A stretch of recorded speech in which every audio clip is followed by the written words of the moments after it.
Please stand. We're going to sing our third and final song for tonight. We're going to sing song number 147, Leaning on the Everlasting Arms. Song 147, we're going to sing all three verses. What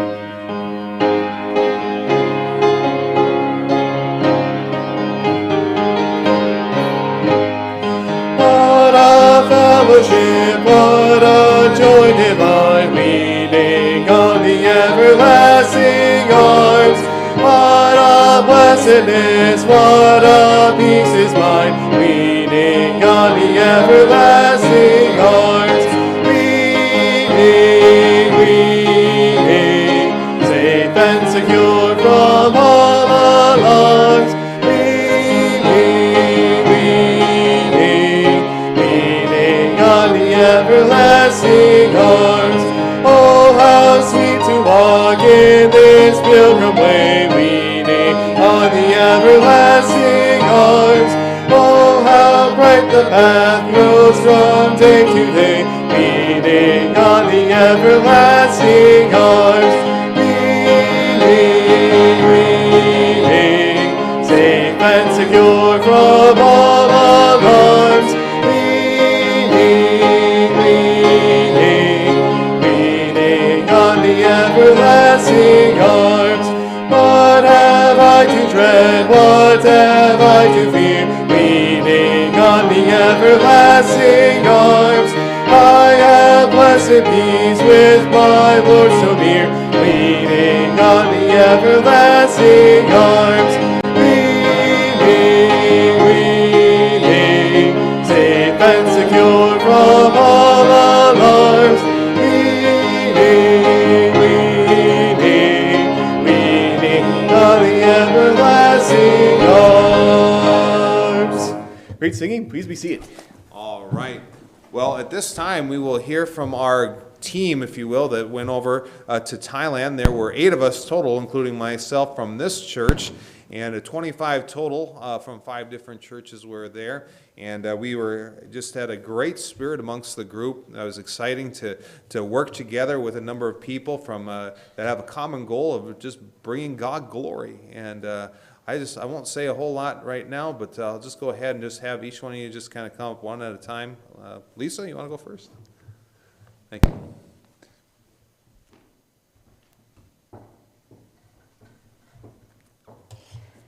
Okay, so first of all, I just want to say I give God praise and thanks, and I just want to thank him so much for making this trip possible for me to go on. I'm thankful that Financially, my trip was provided for through the generosity of my precious mother. And the Lord provided excellent care for her through Diane and staff and my family while I was gone. God showed me through this whole trip that I could trust him completely with everything in my life and just not fear and be worried about things. And I was so worried about my mom before I left because we ended up spending like 8 hours in the emergency room a few days before I went on the trip. So I was just like, am I going to go on this? What's going to happen? And just God took care of it all. So I just give him praise and thanks for that. As far as my trip, I was just so thankful to be there. When we first showed up, it was so many people that didn't really know each other, and God just molded our hearts together just in a single purpose to bring him glory and honor as we went out and just by his grace, just shared the word with so many people. And it was just, I was just like amazed. And just like I was in Peru, I saw all those tracks there and I'm like, wow, like, how is this going to happen, you know? But God just makes it happen and opens people's hearts. And when we went out there, it was just such a blessing. And he just really showed me that, you know, we all, I mean, every single person, I just has such a need for Jesus. And I just remember my life before I was saved. I grew up in a religion, and there was a lot of idolatry in that religion. But it wasn't salvation. I didn't know Jesus as my Lord and Savior, but I knew who he was. I knew he died on the cross.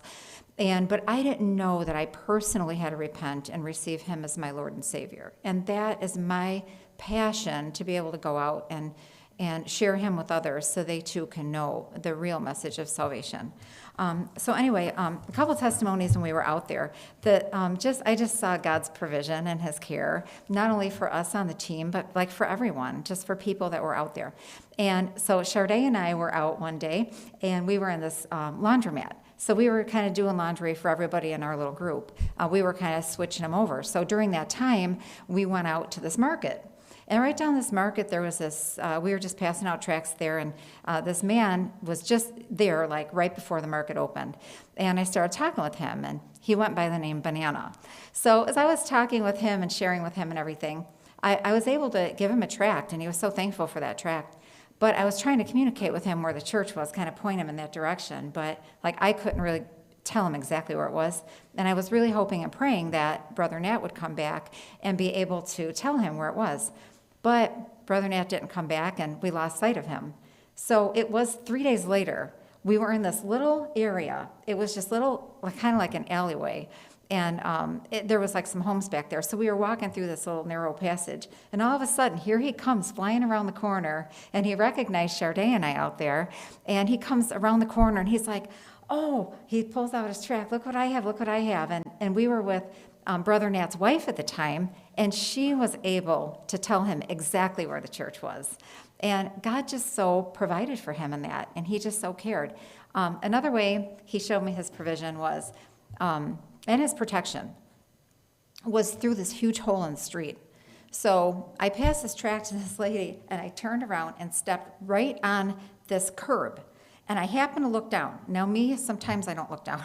And I was looking, usually I look out, but I looked down and I almost stepped in this hole that was filled with sludge. And not only that, I would have gotten really hurt because there was sharp concrete and there was a sharp pipe coming out of it. And the Lord just really showed his hand of protection. I mean, he just showed me his presence, his protection the whole time we were there. And I was just so encouraged by him the whole time. One other thing, I really needed a pair of socks, and we were just out in this place that out of nowhere, and we just kind of went out, and all of a sudden in this little booth, there was like 4 pair of socks hanging there because I didn't want to get blisters, and I accidentally wore the wrong shoes without socks.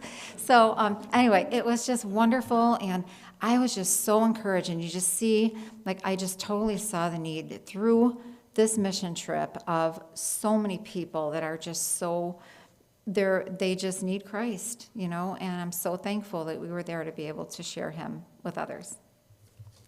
Thank you. God bless.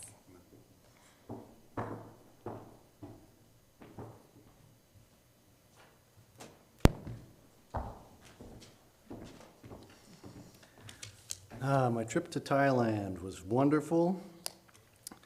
But one thing I noticed was the differences between us and the Thai. One thing I noticed right away, they speak a different language over there. I mean, who would have guessed, right? Another difference was they drive on the wrong side of the road. They drive on the left, so you got to get used to that, because here it's left, right, left, right? When we want to cross a road, there you got to look right, left, right, because the traffic is coming from the right on your side. One more thing, one more difference. Some of the foods that they eat. The last time I saw food like that, I was putting it on a fish hook. So, people are different, but where we are all alike is that we all have a soul. And that's where God steps in to help us find souls to save. That's what these trips are all about, is going out and finding souls to save. The fact that we had 50,000 tracts to get out was a daunting task, so we got out 55,000, which was amazing. The mission work is absolutely important for us to strive for. It is work, I won't lie there, but you've got to get out and do your best to save the people of the world and the creatures of the world too.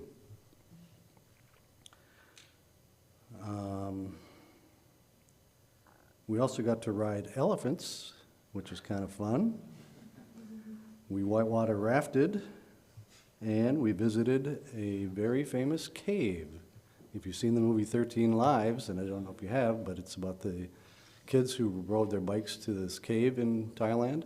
They got stuck in there due to the early monsoons, and it was an amazing save that divers came in and saved them. So that was an interesting part of the trip as well. But the nicest thing is to hand a tract to somebody and have them say thank you for it. And that's one of the things that most of the Thai did. So if you get a chance, and we've got one coming up, I would highly recommend getting to Paris and enjoying searching for souls.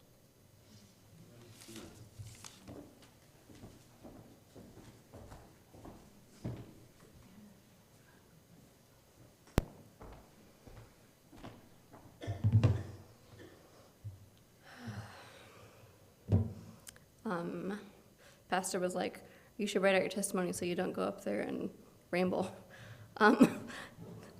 So I kind of did that, but I don't know, I feel like I'm still kind of figuring out everything that God's showing me.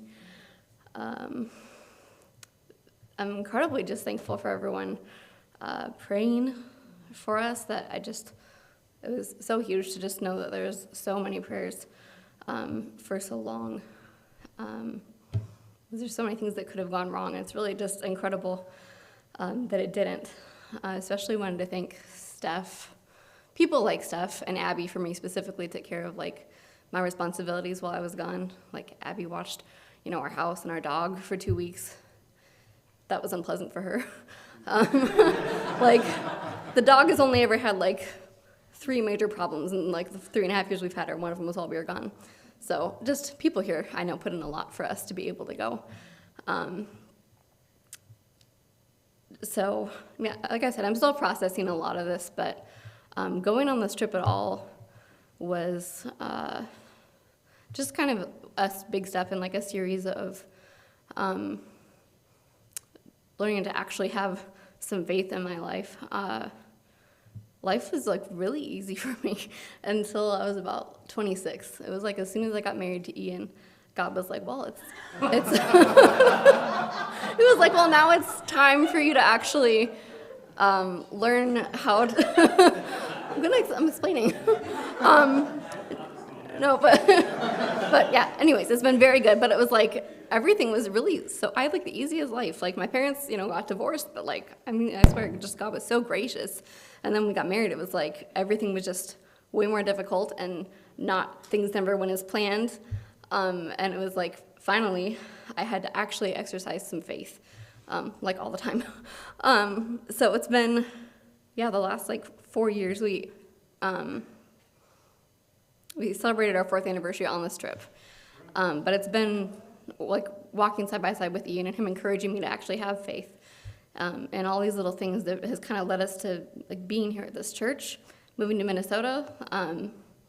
We kind of moved here to partner, like be able to be part of the trips here because, we want to do the kind of things that Pastor Wartner does. And he was one of the only pastors we knew personally who did trips like this. And we're like, well, we already like him in the church. But to come here was like huge. I was like, we can't move from Texas to Minnesota. We can't afford that. Like, how in the world are we going to do that? And God worked it all out. So when we got here, like, Pastor announced the trip almost right away. And for a lot of people, it's like, oh, the trip is announced, and I guess I'll pray about it or, see if, like, I feel God pressing on me to go. But for us, it was like, well, that's why we moved here, so we're going. It was just sort of automatic. But regardless, like, it felt like there was like every reason not to go. Like the finances was one thing. And someone in the church paid for both of us to go. That was really incredible. It was just taken care of. And God was just so good in that. And then, like a lot of health things that I have, Pastor made it very clear in the guidelines, like if you can't like stick it out and like handle a lot of like physical activity, like there's gonna be a lot. He was like, if you can't do that, like maybe just don't come. And so I was immediately like, yeah, I should definitely not go. Like my mom literally never let me do almost anything growing up like that my siblings got to do because I was always the one that got sick, always the one that got migraines. So she was like, yeah, just stay home. And so I was explaining that to Ian. He's like, I really think that we're supposed to go. Like, let's just pray about it and trust God. And so both of those things, well, God just took care of the finances through, like I said, somebody in the church and their generosity. And then I'm absolutely terrified of spiders, and I have like a life-threatening peanut allergy. So that was huge for me. Like anytime you see a movie or like a video of someone going to a tropical area, there's huge spiders, I feel like.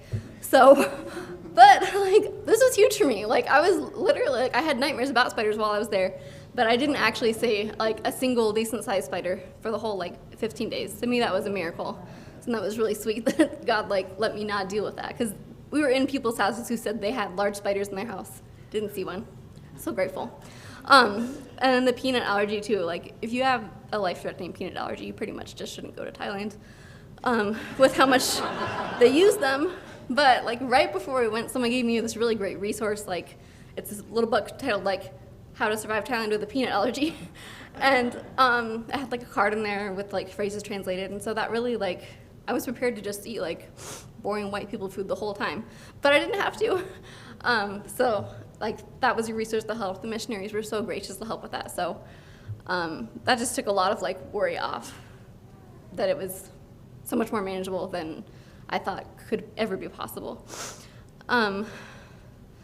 So yeah, just all of those little things to me were, there were just a lot of reasons why I would not go.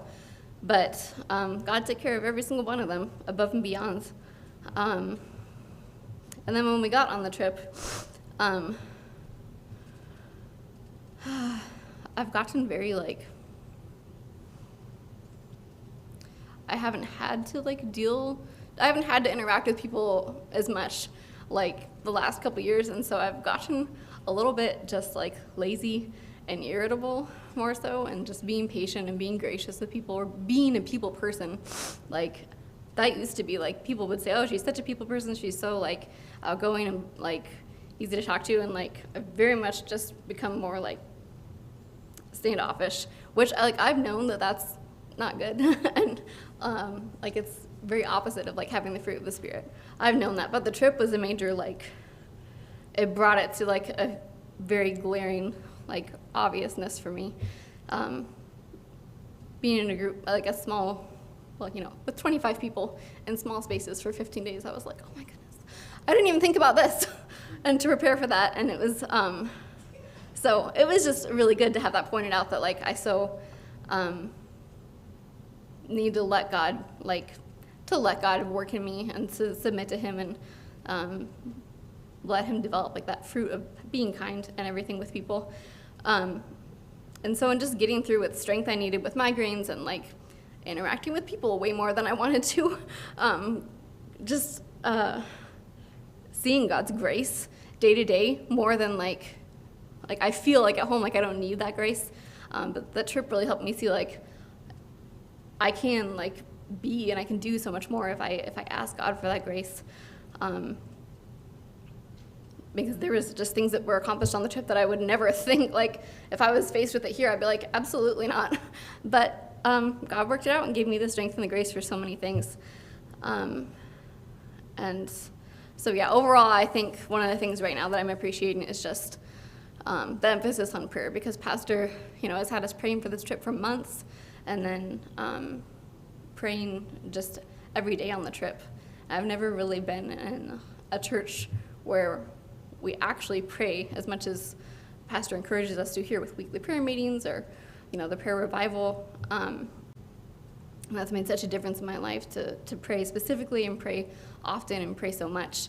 And just to get to see God answer that is strengthens your faith so much. So that's probably been the biggest thing for me so far. But and again, thank you to everyone for all that you guys did to make it possible.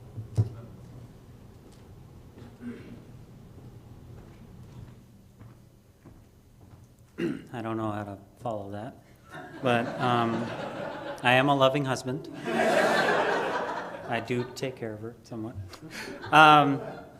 So yeah, there was some fears for me going on this trip, but they were kind of very superficial, mostly on the side of like food. I was really worried about the I can try exciting food, but I was worried more so about like the cleanliness of the food production, and also they said not to drink the tap water, so I was just kind of like, okay, how am I gonna, I was thinking about this, how am I gonna plan about these things, but it was very much unlike my expectations, and there was just an abundance of clean water, and they were like, yeah, we're well aware of this problem here, water bottle, no big thing.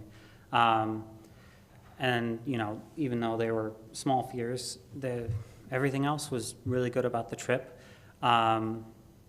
There were some superficial differences, like for example, their bathrooms.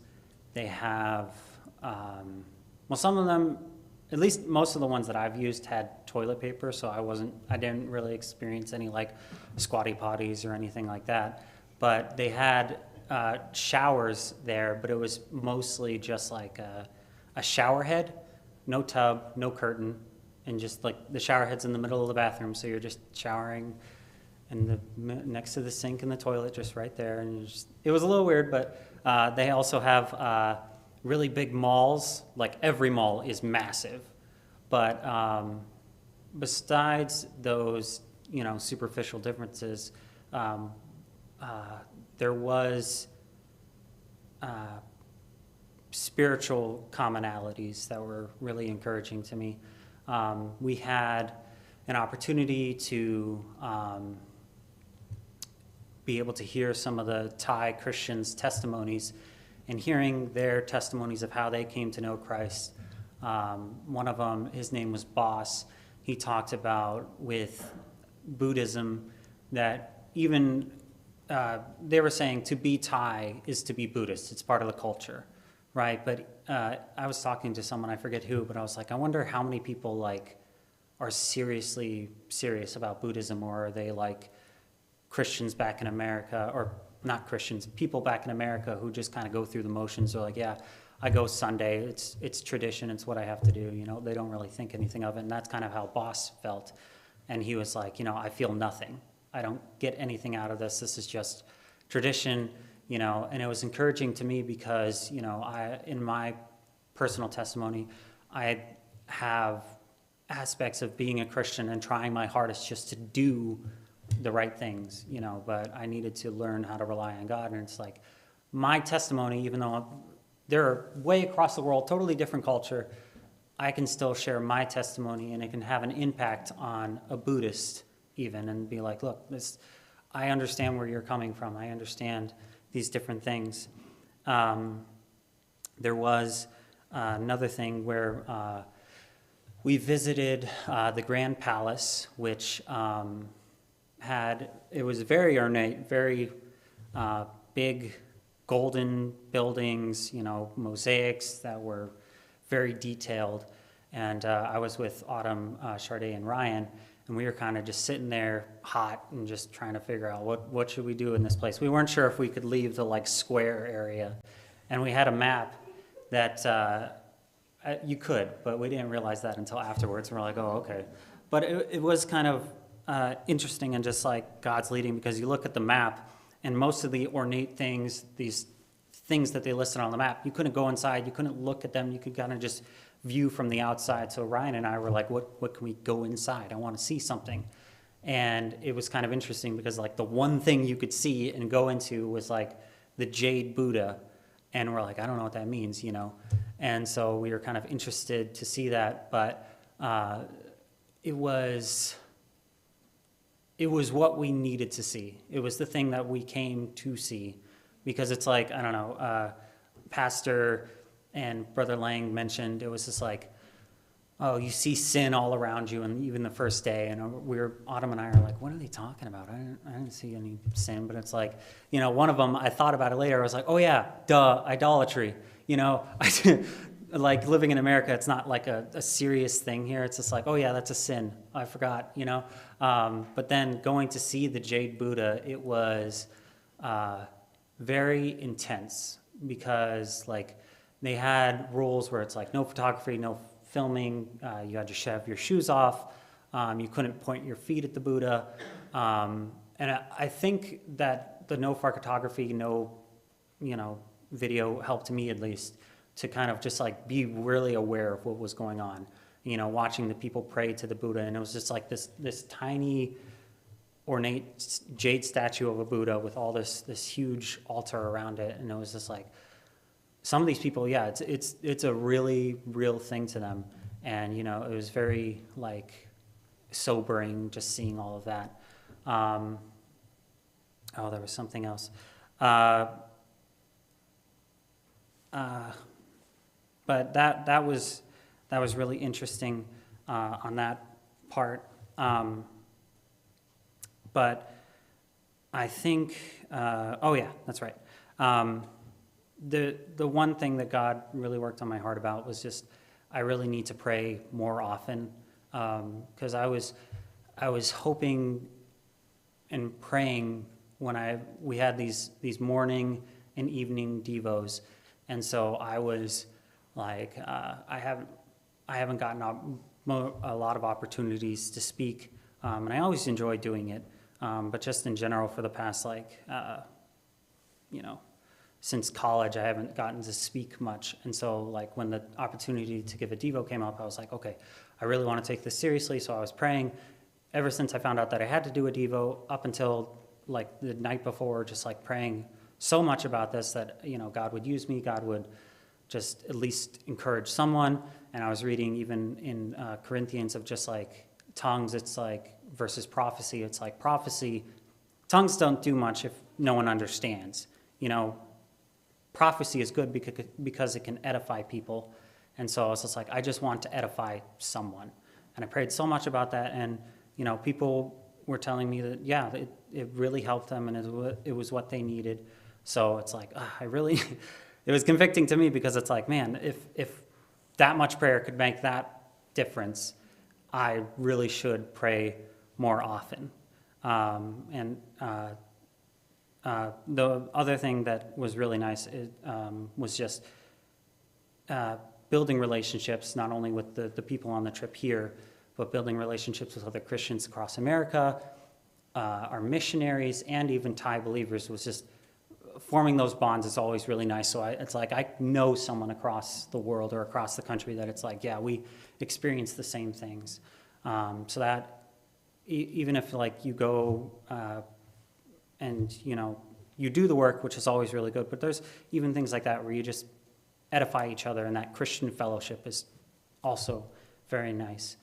And, I had something else. Pastor ate a lot of Thai food. Did I do that right? Cool, okay, that was it.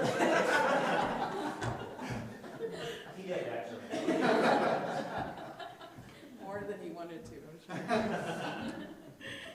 sure.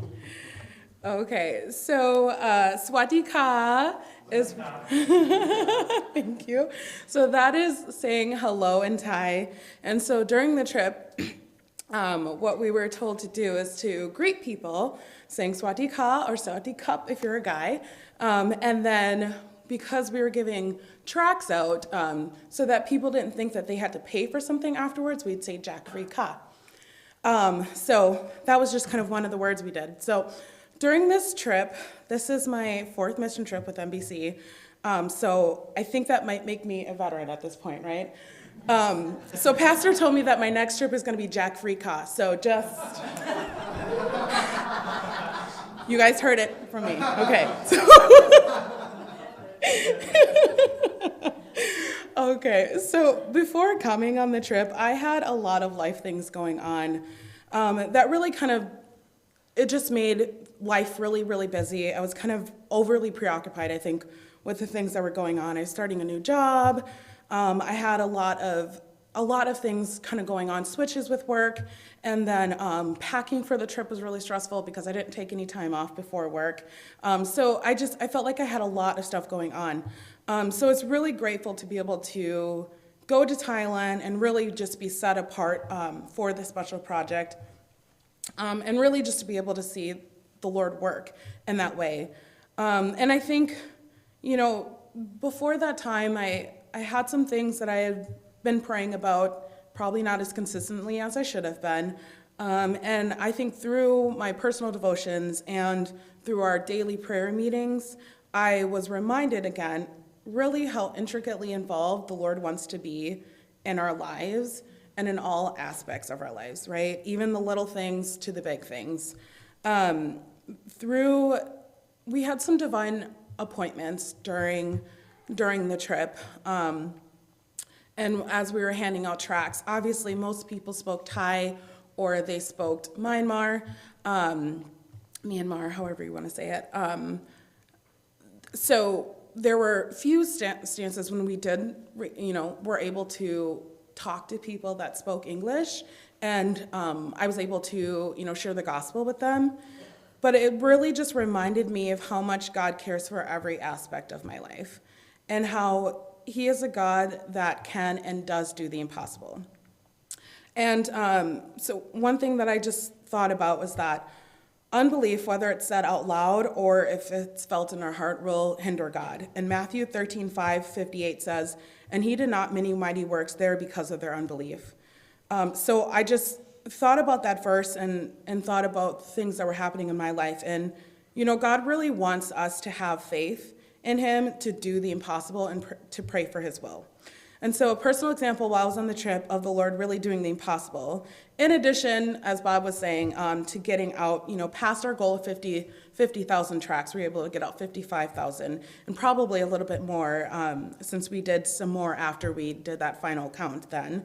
The Lord brought several people across my path that I was able to share the gospel with, but I also saw a friend from college in Bangkok, which it was...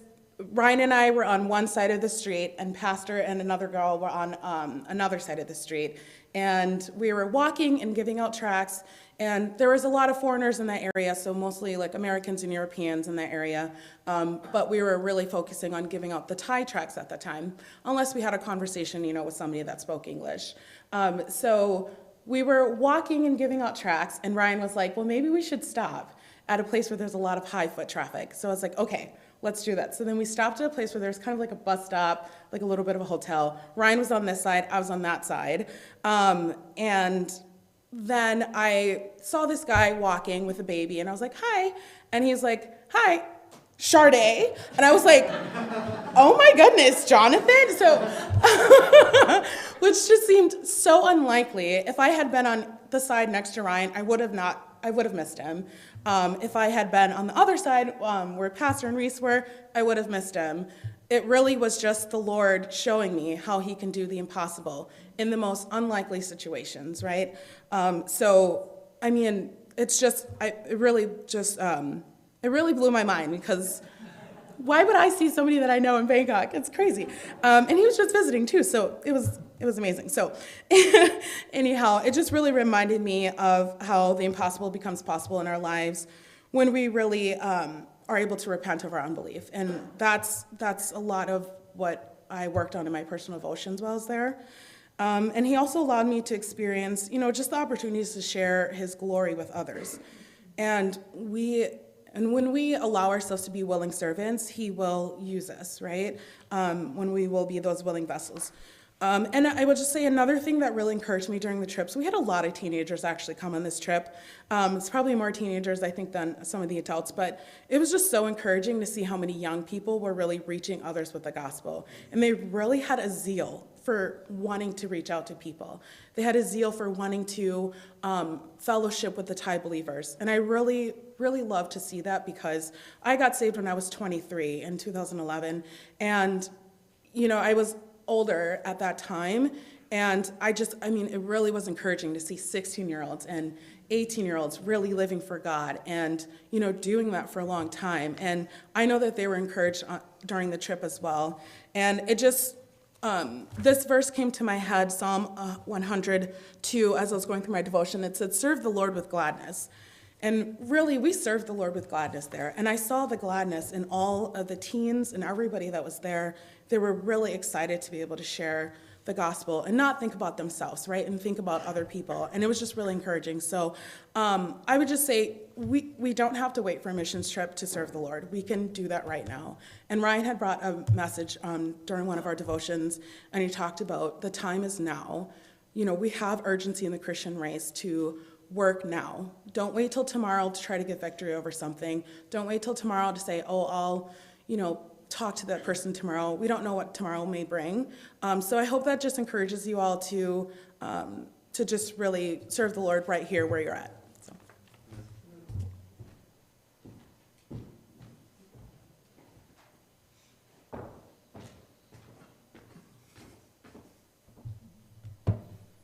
Hello. Just one minute here. Yeah, we got 8 pages to get through. No.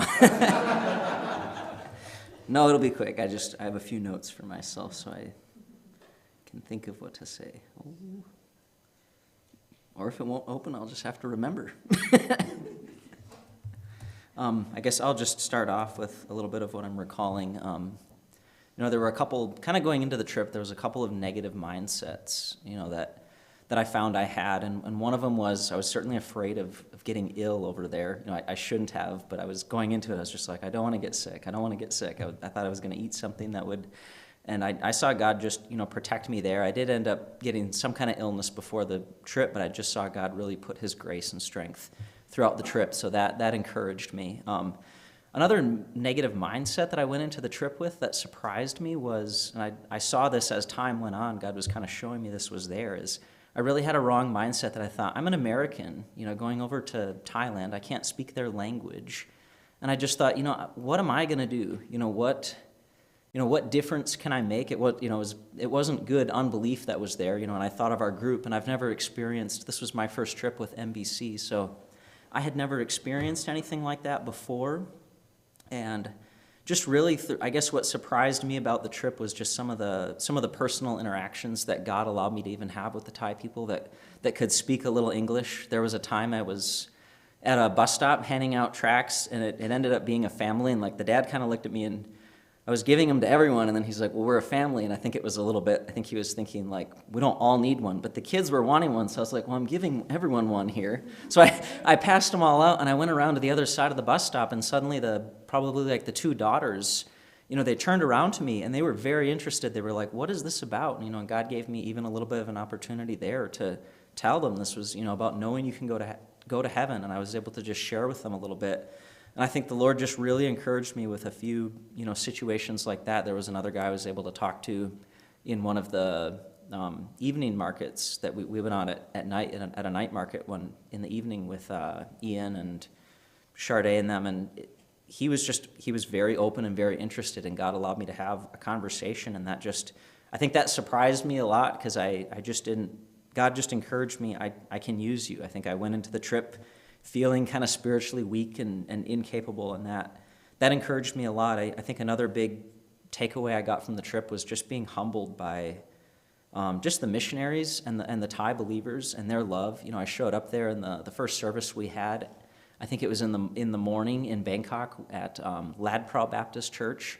Being there with those Thai believers, and even though I couldn't speak their language, I could sense God's love from them, and they sang. You could hear them singing hymns in Thai, and we were singing, and it overwhelmed me. I was like, wow, here we are. These people are saved. They know the Lord like I do, but it's hard to describe. You really sensed their love, and I really sensed the love from the missionaries, and I think I was humbled by all the work that went into the trip. I'm grateful Pastor put so much work into the trip and these missionaries to make this possible, that I could have this experience and grow in my faith, and I was just so grateful for that. So that was, I guess, all I wanted to say on the trip, and just thank you to everyone back here that prayed and for everything that they did. I'm very grateful for all the people involved. I'm just humbled by what was done so that we could be allowed to go over there and have that experience and watch God work. So thank you.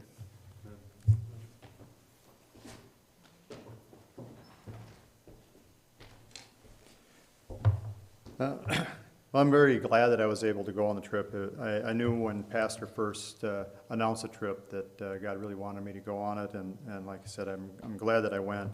It was a challenging 2 weeks. It was very physically demanding. I'm not as young as I used to be, and I really needed God's grace through all that, just to get through all of the walking. There were several days where I walked over 10 miles in one day. One day I was looking at my watch, my app, and it said I climbed 52 flights of stairs that day, and it was just, I was really got tired at the end of each day, and God just sustained me and kept me going through all of it. The morning and evening devotions were very good. Each one of them spoke to me in some way. Just learning how I really need to learn to love people, and to be learning to be more forgiving, and seeking forgiveness for wrongs that I've done.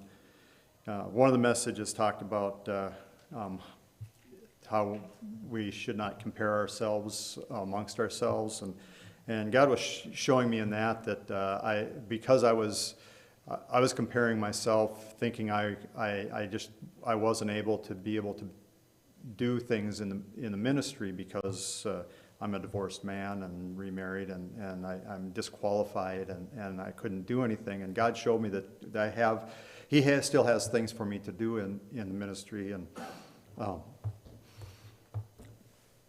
just working with the missionaries out there and their families, and it was working with Brother Hall out there that we were getting ready for the Children's Day, and I told him that if he needed me to do anything, just to ask and let me know if he needed me, anything to do, anything he needed me to do. And we were doing some work, and they were trying to get ready for the program for the next day, and they had to go out, and he had to go out and help and get some supplies for the next day. So he asked me if I could watch two of his boys while he went out, took some people out to get some supplies. I said, yeah, I can do that. And so we were watching, I was watching the boys, and they were out in the backyard playing soccer, and his 5-year-old son, Silas, was sad because the other kids, older kids weren't letting him play soccer, but they wouldn't let him on wouldn't let him on their team. So I told him, well, you can be on my team and we'll go out and play against these other guys. And so we went out there and played soccer for a while. Then when Brother Hall came back, he said, could you take the kids over to the church for dinner?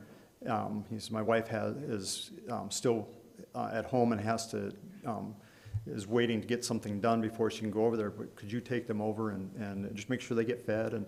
And I said, sure, I can do that. And so I took them over there and made sure they got their dinner. And the next morning, Silas comes up to me and he says, Mr. Baker, I really like you. And just really blessed my heart to do that. And for the rest of the time we were there, every meal, Silas wanted to sit next to me. It was a real blessing. And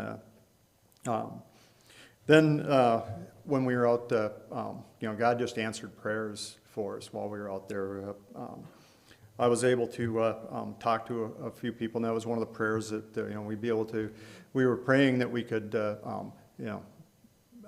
reach people that were seeking answers, that were seeking God, and I was able to speak to a couple of English speaking people. They were both Thai, but they spoke some English, and one young man named Lay said his parents were Buddhist, but he didn't have a religion, but he had a lot of questions.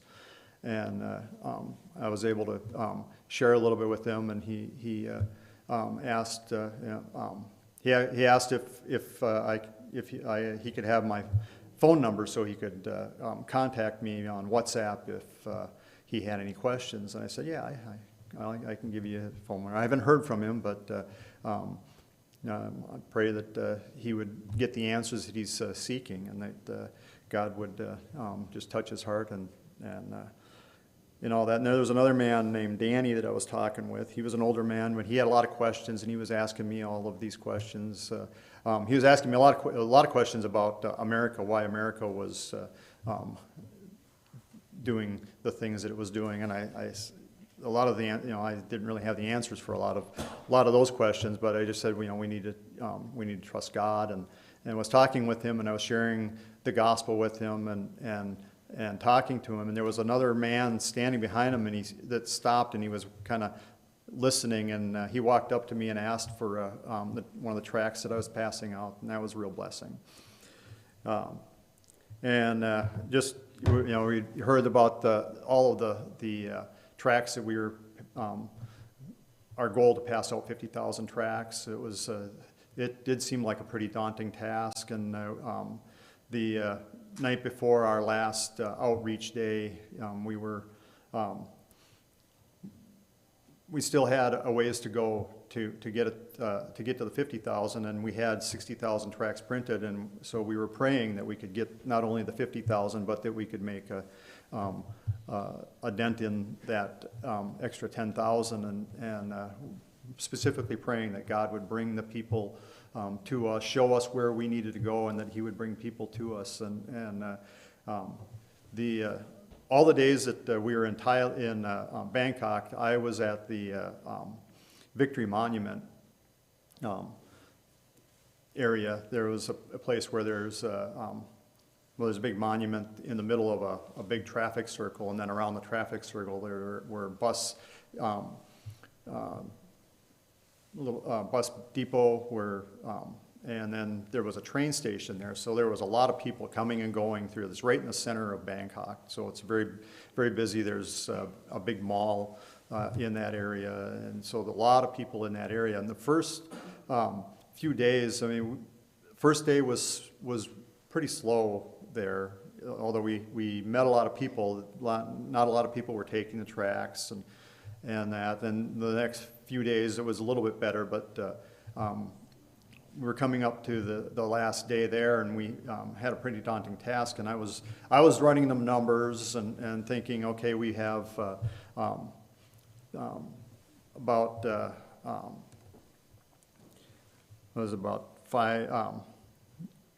15,000 tracks to get out to meet our to get to the 60,000, maybe a little bit more than that. So we're going to need to really be able to get a lot of tracks out in a short amount of time. I was thinking, with our group, it was going to be an average of around 500 tracks a person per day. The most I passed out in one day was maybe 250 to 300 was the most I passed out in one day, and most of them were less than that. And so it was. I was looking at that; it was pretty daunting. And but we were praying, God, and I was praying specifically that God would, just do a mighty work in that. And we got there and started handing out the tracts, and and it was a blessing. I was the group leader that day for the small group that was in that area, and so I had put the people where Pastor had recommended that they go, and at the bottom of stairs going up to the train station and going down to the one of the bus terminals on one side and another one of the bus terminals on the other side. And there was a lot of people, a lot of traffic there. And then I was working, and God really impressed upon me that I really needed to be praying. And so as I was walking and passing out tracts, I was praying about the ladies that were working with me, and for their protection, and that God would just bless all of that. And they were passing out a lot of tracts, and it was going real well. And I was passing out some, but I wasn't getting a whole lot. And then I wound up switching with one of the ladies for a short period, and in a 20-minute period, I passed out over 200 tracts in a 20-minute period. There was just so many people coming down the stairs and going up the stairs. I couldn't get everybody. It was going so fast. And by the end of the day, I personally had passed out over 500 tracts. And I don't know, it was somewhere between 500 and 700. I'm not exactly sure of the number because I did share some of my bundles with some of the ladies. But our group of 6 people passed out over 2,500 tracts that day. And it was a real blessing to see that. And I just want to praise the Lord for having a pastor that has such a vision for missions. And other churches that I've belonged to have, supported missions. And I would hear in missions conferences how it's important to support missions because that's our way to help fulfill the Great Commission going into the outermost part of the world to share the gospel. But as an individual, I can still be part of that, and I may not be able to do it full time going out there, but we can do we can go out and share, be part of that. Part of fulfilling the Great Commission on these missions trips, and it's just a blessing that to be able to do that. And I would encourage anybody or everybody to, if at all possible, to go out on one of these missions trips and just see how God can answer prayers and how God can. It's a life-changing experience. It really is, and I just. I'm so thankful that I had an opportunity to go.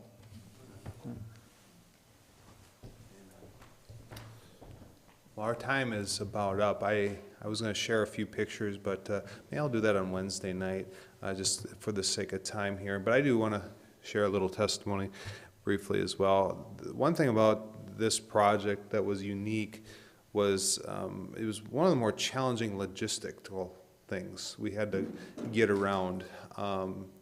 And I was balancing a lot of different things personally. And I guess my son and I were talking about something he was doing that was quite large before I left. And I said, it's like this. How do you eat an elephant? You do it one bite at a time, right? And that's what I kind of felt like with the project. It was pretty big. But I just took it one day at a time.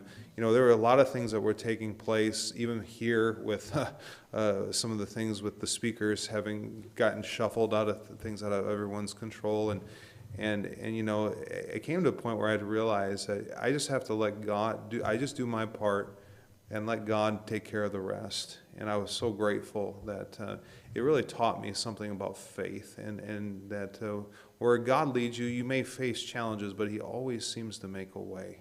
He always makes a way. And day after day, we saw that, and there were things that would come up, issues that we faced, and the Lord worked all that stuff out. And I'm thankful. It's fun to watch God do stuff like that. And it was a real blessing to just work with this group of people and the people that we've worked with from other churches. And I do also want to express my deep appreciation for you guys back home that held the fort, so to say, for us, held the ropes, and kept things going. And I really appreciate all that. This is really a project like this is a tremendously. It needs tremendous teamwork if it's ever going to accomplish much of anything. And whether it was the missionaries, the team, or just the church folks back here, I just want to express my deep appreciation. And because when we work together like this, we can accomplish great things for God.